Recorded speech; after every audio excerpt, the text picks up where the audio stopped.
Welcome back, ladies and gentlemen. Let's talk about Tesla stock.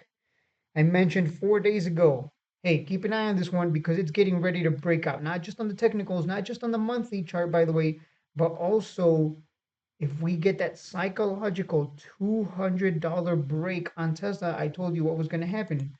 It was going to break out and possibly go to 210, 220, and further. When this thing gets moving to the downside, it moves. We've seen that. When it moves to the downside, it can move. On the plus side, when it starts moving to the upside, it just runs. So, and it can move from a low of 151 to a high of almost 300, and vice versa. It can come right back down. This thing is very volatile over the long term. If we switch to the monthly again, you can see that technical breakout on the monthly. It was just getting ready to explode. But you'll notice we get these huge run ups followed by uh, bear markets. Tesla bear markets, I guess, is the best way to put it.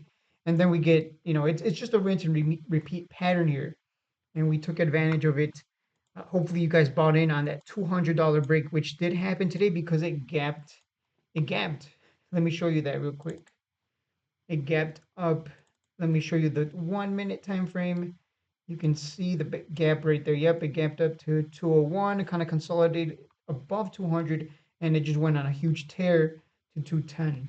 And we're still, like, we have not sold off, by the way. It is still consolidating again. So we could see again 220, 230, 240. When this thing keeps going, it goes. And we had that August 8th RoboTaxi reveal, I believe. Let me see if I can find that real quick. RoboTaxi date. August 8th, 2024. Elon Musk says he picked Tesla's RoboTaxis. August 8th launch date because it's a lucky number in China. I guess he's thinking of China.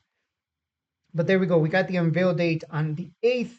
We're already on the 1st of July. So that's something to keep in mind for probably the week before. Probably August 1st. Keep an eye on dips for Tesla. If anything, you should have like I said, you should have bought at 200 when it broke out, because that's the play I was calling out for. It's like if we're not going to play the dip, let's play the breakout. The breakout did happen, so very profitable, especially if you bought calls, because I like calls will print if it breaks out. When this thing breaks out, it moves. So there's your update for Tesla. Keep an eye on it moving forward, especially with that August 8th deadline. We're inside a wedge here over the, let me hide everything on the shorter time frame.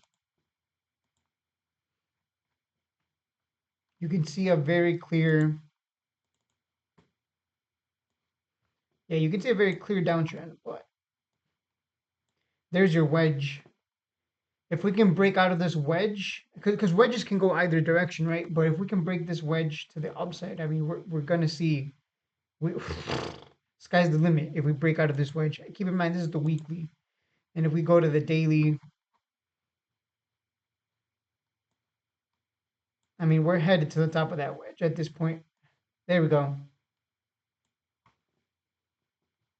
So yeah, buying dips on Tesla, very profitable. You just got to be patient with it. If not, you're gonna buy at the worst time possible, like I did. I bought at 240 because I was like, oh, this is a juicy dip at 240. Nope, I was wrong because I didn't know Tesla stock that well. Now I know it very well. Next time, just wait for it to come down. It'll come down nice and cheap. It's volatile to either direction whenever it goes. And that is it for the video, guys. Watch for that breakout out of the wedge to the upside. It'll send us to 240 plus. And you better believe I'm looking to make money off of this.